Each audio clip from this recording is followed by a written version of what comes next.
Muy buenas noches. El día de hoy vamos a desarrollar principios básicos de la farmacodinámica 2. Para ello estamos considerando el siguiente contenido temático: receptores farmacológicos, entre las que destacan los receptores ionotrópicos y la transducción de señales. ¿Qué esperamos como objetivo en esta sesión de aprendizaje? Describir los diferentes tipos de receptores farmacológicos con los que interaccionan los fármacos y representar el mecanismo de transducción sobre los receptores ionotrópicos. En este esquema podemos evidenciar de que existen una diversidad de receptores localizados a nivel de la célula. La letra R representa a los receptores. Podemos evidenciar que el R1 se encuentra en el núcleo, por lo tanto es un receptor nuclear. El R2 lo localizamos en la membrana, al igual que el R6, R5, R4, R3. Por lo tanto, ellos representan a receptores, en este caso de membrana. Pero al mismo tiempo podemos evidenciar que cada receptor se va a unir a la letra L, que a partir de ahora representa a cualquier sustancia química endógena o exógena, también conocido con el nombre de ligando. Entonces, un ligando es aquella sustancia química que tiene la capacidad de unión con, en este caso, una diana molecular de tipo receptor. Una vez que el ligando se une al receptor, pueden evidenciar que en el interior de la célula se genera una cascada de reacciones bioquímicas, más conocido como mecanismo de acción o mecanismo de señalización, que finalmente será el responsable del efecto farmacológico. Eso implica entonces que existen dos tipos de acción farmacológica: acción específica y acción no específica, o también llamada inespecífica. La acción específica se caracteriza porque ella va a interaccionar con una diana molecular de naturaleza receptora. ¿Ok? Por ejemplo, esta sustancia química puede unirse con receptores histaminérgicos, receptores serotoninérgicos, receptores dopaminérgicos, receptores GABAérgicos, receptores adrenérgicos, receptores colinérgicos, entre otros. Sin embargo, la de acción no específica o inespecífica se caracteriza porque la acción farmacológica no es consecuencia de la interacción con un receptor, sino puede deberse a la interacción con sustancias químicas diferentes a los receptores. ¿Estamos de acuerdo? Como por ejemplo, pueden interaccionar con una molécula, el ácido clorhídrico, pueden interaccionar con cotransportadores, sodio, potasio, cloro, pueden interaccionar con enzimas, como por ejemplo la COX, más conocida como ciclooxigenasa, ECA, enzima convertidora de angiotensina, ACHE, acetilcolinesterasa, entre otros. Veamos en este caso. Resulta que los antiácidos se caracterizan porque son sustancias químicas exógenas que van a ejercer su acción cuando interaccionan de manera específica con moléculas. Por ejemplo, ¿sobre qué molécula interaccionan los antiácidos? Específicamente sobre la molécula del ácido clorhídrico, que representaría básicamente al jugo gástrico, generando una neutralización y por lo tanto reducción de la acidez. ¿Ok? Sin embargo, veamos ahora a los diuréticos. Los diuréticos se caracterizan porque van a interaccionar con cotransportadores que se localizan específicamente a nivel de la nefrona, y que ella va a ser la diana molecular de, por ejemplo, la furosemida sobre el cotransportador sodio, potasio, cloro. ¿Ok? Entonces, no es un receptor la que utiliza la furosemida. También tenemos, por ejemplo, a los AINES. Los AINES se caracterizan porque ejercen su acción de manera inespecífica, porque no interaccionan con receptores, sino van a interaccionar, por ejemplo, sobre la ciclooxigenasa, que viene a ser una enzima. ¿Ok? Perfecto. Luego tenemos, por ejemplo, a un fármaco que se llama así, neostigmina. Este fármaco es considerado como un anticolinesterásico porque tiene la capacidad de interactuar con esta molécula que viene a ser una enzima más conocida como acetilcolinesterasa. ¿Ok? Entonces podemos apreciar que la diana molecular de la neostigmina es la acetilcolinesterasa, es decir, una enzima. Por lo tanto, no es un receptor. ¿Estamos de acuerdo? Bien. Ahora, ustedes, por favor, listo, como parte de la investigación, van a averiguar cuál es la diana molecular de los antigotosos. ¿Será un receptor? Y no olviden, si es un receptor tendrá que figurar así su diana. Receptor adrenérgico, receptor colinérgico, receptor histaminérgico. ¿Eso qué significa? Que si aparece en la primera palabra receptor, significa que es de acción específica. Y si no aparece la palabra receptor, obviamente hay que investigar, será no específica o inespecífica. Del mismo modo, por ejemplo, ¿cuál es la diana molecular y qué tipo de acción genera el montelukast? ¿Qué es el montelukast? Un fármaco que pertenece a la familia de los antileucotrienos y que él tiene dos posibilidades: generar una acción específica o inespecífica. Investiguen, por favor. ¿Qué tipo de acción genera el montelukast? ¿Qué tipo de acción genera el sileutón? Sileutón. ¿Será específica o inespecífica? ¿Y qué diana molecular utiliza? ¿Estamos de acuerdo? Luego, resulta que hay otro grupo de fármacos que se llaman inhibidores de la MAO, siendo las siglas MAO una enzima, monoamino oxidasa. Por lo menos aquí ya sabemos que es de acción inespecífica. Pero ¿qué tipo de fármacos? ¿Qué tipo de fármacos van a ejercer su acción de manera inespecífica sobre la enzima llamada monoamino oxidasa? ¿Listo, chicos? Entonces me van a investigar lo que acabo de dejar como tarea. Perfecto.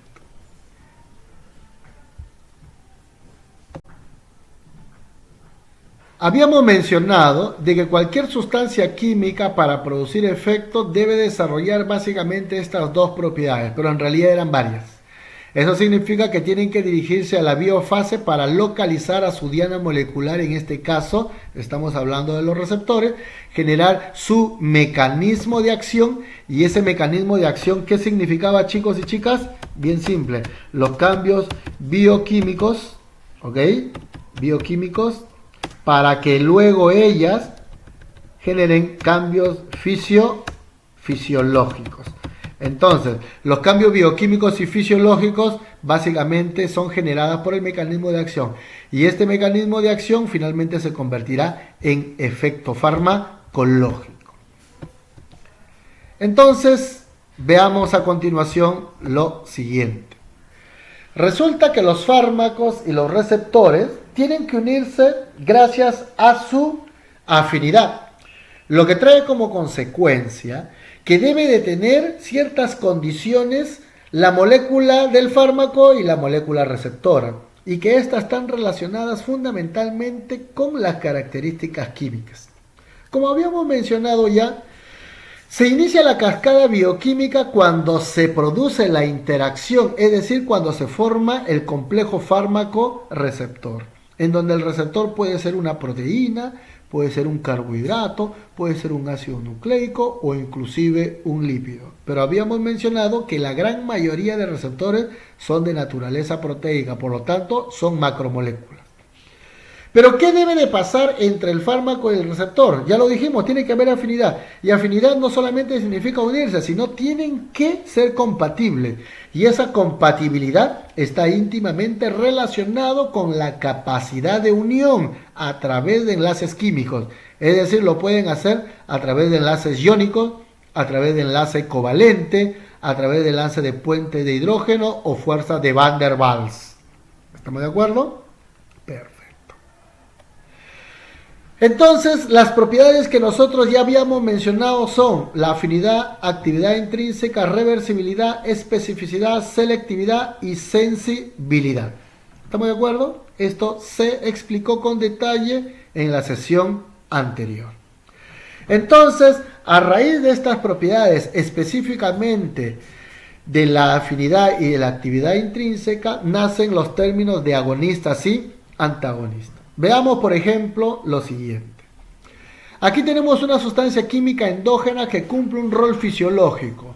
Pueden observar que esta molécula verde se une a los receptores que se encuentran en la membrana y van a generar cambios. Estos cambios que ustedes aprecian con la flecha blanca representa al mecanismo de acción, es decir, cambios bioquímicos y fisiológicos. Por lo tanto, se está generando la actividad a nivel celular.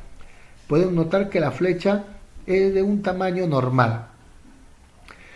Pero ¿qué pasa si se consume un medicamento que contiene fármacos agonistas y que tienen también afinidad por el mismo receptor? Podemos evidenciar que el fármaco se une al receptor, por lo tanto se estaría cumpliendo la propiedad de afinidad. Pero luego también se genera el mecanismo de acción, es decir, cambios bioquímicos y fisiológicos, pero pueden notar que esta flecha es mucho más grande que la anterior, por lo tanto está aumentando la actividad celular, es decir, la actividad intrínseca es superior a la generada por la sustancia endógena que está cumpliendo rol fisiológico. Entonces, si se está incrementando, ¿qué significaría? Que está favoreciendo mayor función celular. Y esto puede ser perjudicial. Sin embargo, cuando consumimos un fármaco antagonista que representa esta figura marrón que parece un botón, ¿qué pasa?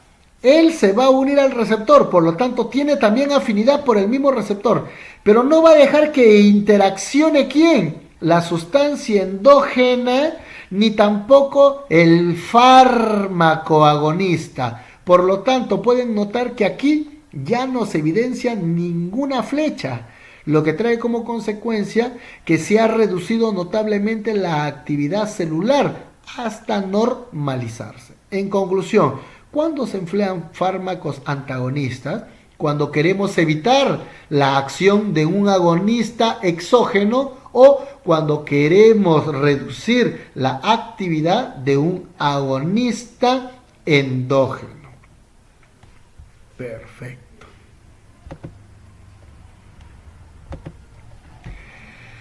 Resulta que los fármacos van a interaccionar sobre dianas moleculares de naturaleza receptora.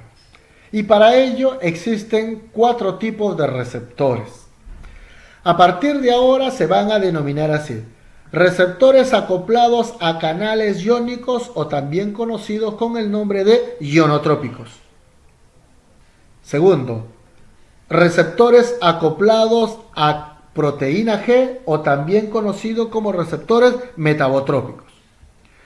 Luego tenemos a los receptores enzimáticos o con actividad tirosina quinasa. Y finalmente, receptores intracelulares, es decir, aquellos que se localizan en el interior de nuestras células, ya sea a nivel del citoplasma o a nivel nuclear.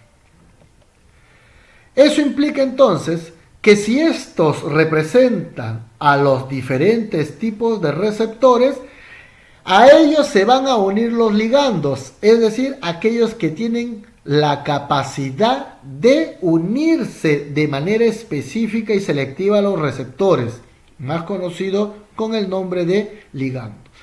Resulta que los ligandos pueden ser sustancias químicas endógenas o exógenas y aquellas que son de naturaleza hidrosoluble se caracterizan porque fundamentalmente se van a ligar a receptores ionotrópicos, receptores metabotrópicos o receptores con actividad tirosina quinasa. Pero aquellos fármacos que tienen una capacidad de atravesar la membrana con mucha facilidad significa que son de naturaleza liposoluble o lipofílica, lo que trae como consecuencia que tendrá como diana molecular aquellos receptores que se encuentran en el interior de la célula, ya sea a nivel del citoplasma o a nivel nuclear. A continuación veamos el mecanismo de señalización de algunos fármacos cuando utilizan como diana molecular al receptor metabotrópico o también conocido como receptor acoplado a proteína G. Por ejemplo, cuando el agonista se acerca a nivel celular, va a identificar a su diana molecular, en este caso al receptor. Inmediatamente el receptor es activado para posteriormente él transmitir la primera señal, que es activar o inhibir a una molécula transductora. Por ejemplo, la proteína G, para que ella posteriormente mande una señal a un efector, ya sea para activarse o para inhibirse, que puede ser una enzima como por ejemplo la adenilciclasa, la guanidilciclasa, la fosfolipasa C, entre otros. Una vez que él ha recibido la señal, inmediatamente se garantiza la estimulación o la inhibición de la formación de segundos mensajeros, como por ejemplo el AMP cíclico, GMP cíclico, calcio, entre otros, que finalmente este segundo mensajero será el responsable del efecto farmacológico. En este esquema podemos evidenciar 4 tipos de receptores. Los 3 primeros que se encuentran localizados en la membrana celular y el cuarto que se encuentra a nivel nuclear. Veamos el primero. Corresponde a un receptor acoplado a canal iónico o también llamado ionotrópico. Él se caracteriza porque siempre se encuentra a su lado un canal que permite el flujo de iones, ya sea del espacio extracelular al intracelular o viceversa. ¿Eso qué significa? Que cuando el agonista se une a este receptor, hay 2 posibilidades: o que se aperture el canal para favorecer el flujo de iones, o que se bloquee para impedir el flujo de iones. Eso implica entonces que el mecanismo de señalización está relacionado con cambios de la carga interna de la célula, que finalmente será el responsable del efecto farmacológico. Un ejemplo clásico es el receptor nicotínico, que se caracteriza porque es un receptor ionotrópico. ¿Y qué ion utiliza? El ion sodio. Luego tenemos al receptor con actividad tirosina quinasa. Cuando este receptor está inactivo, es decir, en ausencia del agonista, él no tiene ninguna actividad. Pero aparece el agonista y automáticamente este receptor se activa. Y eso trae como consecuencia de que se debe de autofosforilar para adoptar la actividad catalítica, es decir, automáticamente este receptor se convierte en una enzima, el cual va a iniciar cambios bioquímicos dentro de la célula, constituyéndose así el mecanismo de señalización y finalmente responsable del efecto farmacológico.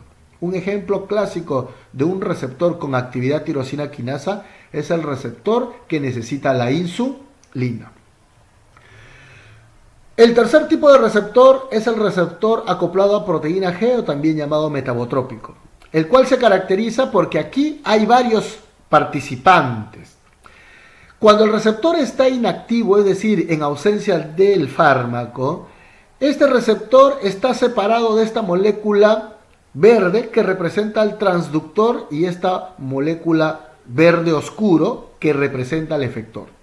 Pero cuando el agonista se une al receptor, automáticamente la molécula verde, que viene a ser el transductor, se une, el cual va a recibir la información y va a transmitir dicha información hacia un efector, el cual finalmente va a garantizar el aumento o disminución de segundos mensajeros que finalmente constituirán la cascada de reacciones bioquímicas o el mecanismo de señalización que finalmente serán responsables del efecto farmacológico. Un ejemplo clásico son los receptores adrenérgicos alfa y beta. Y por último podemos apreciar que aquí observamos un receptor que se encuentra dentro del núcleo. Eso implica entonces de que el fármaco que va a ligarse a este receptor tiene que tener la capacidad de atravesar la membrana de la célula y posteriormente la membrana nuclear para que se pueda llevar a cabo el complejo fármaco-receptor. Una vez realizado ello, va a existir cambios en el componente interno del ADN, haciendo posible que el ARN mensajero finalmente mande la información para la síntesis de nueva proteína, constituyéndose así el mecanismo de señalización o simplemente mecanismo de acción para que finalmente sea el responsable del efecto farmacológico. Ejemplos, aquí tenemos las hormonas esteroideas, tenemos los corticoides, la vitamina D, entre otros. Entonces, gráficamente podemos observar en este esquema que cualquier droga o cualquier fármaco va a tener que interaccionar con su diana molecular, en este caso un receptor. Una vez iniciado esa interacción, se desencadena todo el mecanismo de señalización para finalmente producir efecto. Pero podemos observar que hay fármacos que van a interaccionar con una diana molecular tipo receptora, pero que pueden generar más de un efecto farmacológico. ¿Estamos de acuerdo? Pero asimismo también podemos evidenciar que puede existir un mismo fármaco que puede interaccionar con dos tipos de receptores, el cual desencadenará su mecanismo de señalización de manera particular, por lo tanto generar dos o más efectos farmacológicos. Veamos a continuación el primer tipo de canal iónico. Aquí encontramos al receptor ionotrópico, que se caracteriza porque es un receptor de membrana y muchas veces es voltaje dependiente, es decir, dependiendo del voltaje se aperturará o se cerrará, pero al mismo tiempo pueden ser activados o bloqueados por ligandos, es decir, por sustancias químicas endógenas o exógenas. Eso implica entonces de que cuando se apertura o se bloquea el canal, automáticamente el responsable, ¿quién es? El ligando. Por lo tanto, así van a modular el flujo de iones, es decir, la entrada o la salida de estos iones, generando cambios conformacionales en la membrana, y esto finalmente genera la despolarización o la hiperpolarización, y ambas responsables finalmente del efecto farmacológico.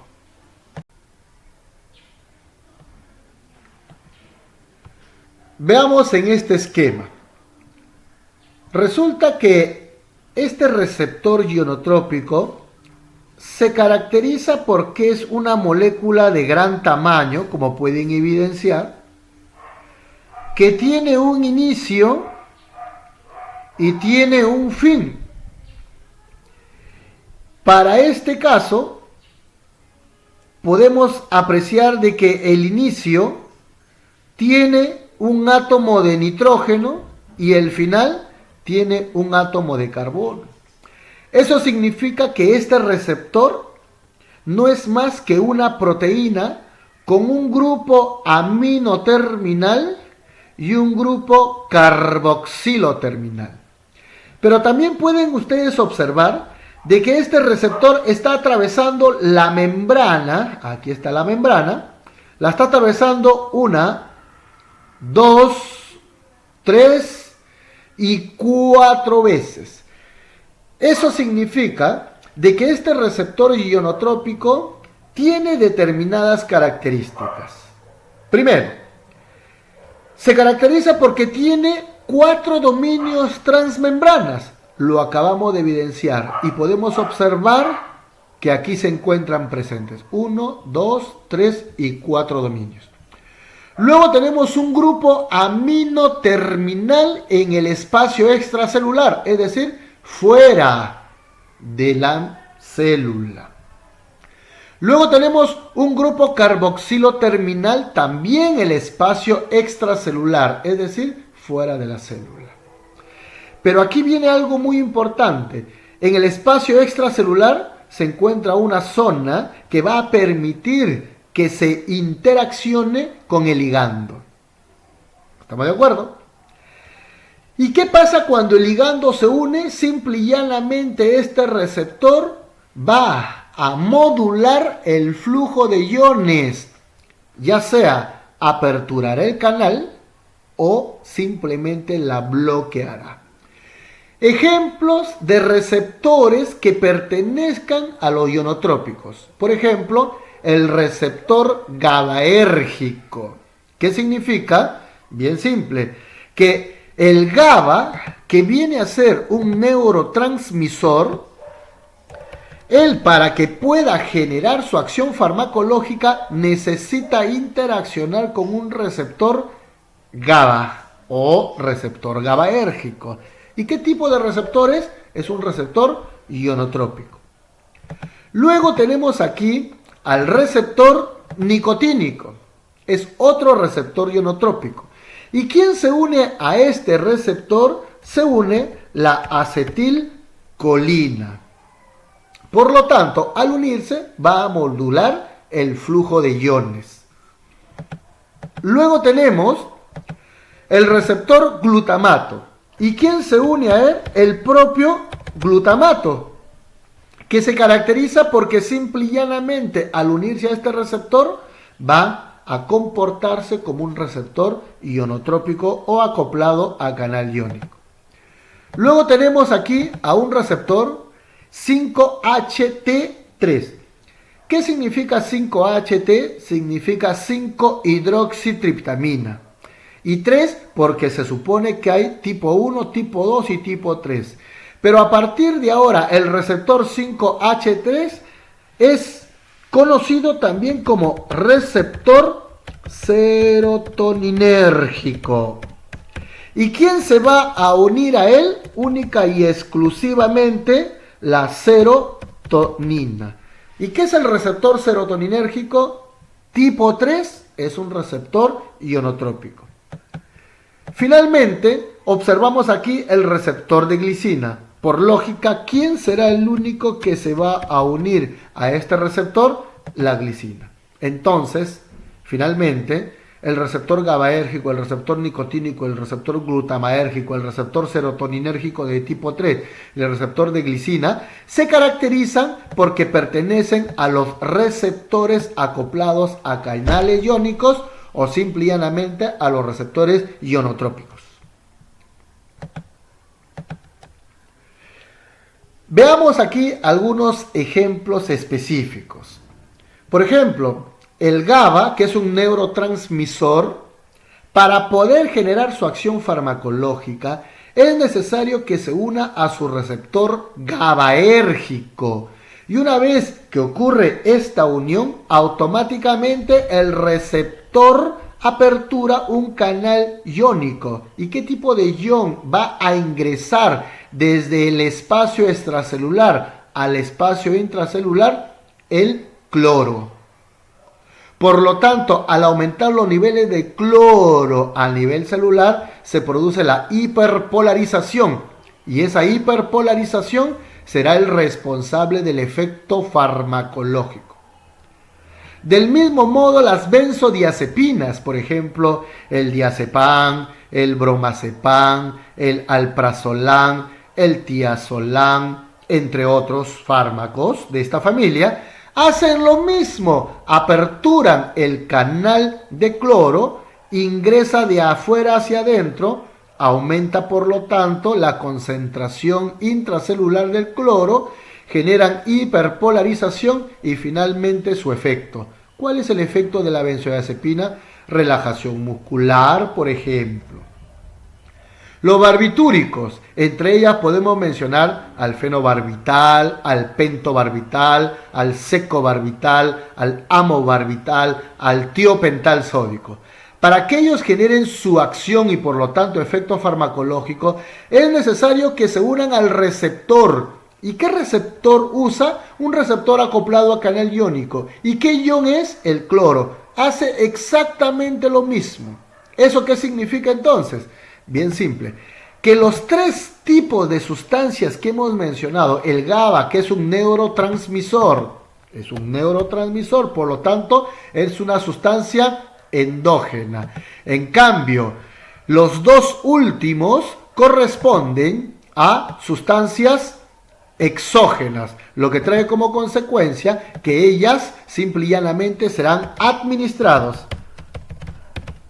Pero, ¿qué necesita tanto el GABA, las benzodiazepinas y los barbitúricos para producir su acción farmacológica? Necesitan unirse a un receptor. Se los presento. El receptor que utiliza el GABA, la benzodiazepina y los barbitúricos vienen a ser el receptor GABAérgico.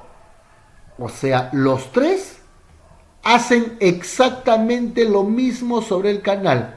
Lo aperturan, ingresa más cloro de afuera hacia el interior de la célula, generan hiperpolarización y esa hiperpolarización será el responsable del efecto.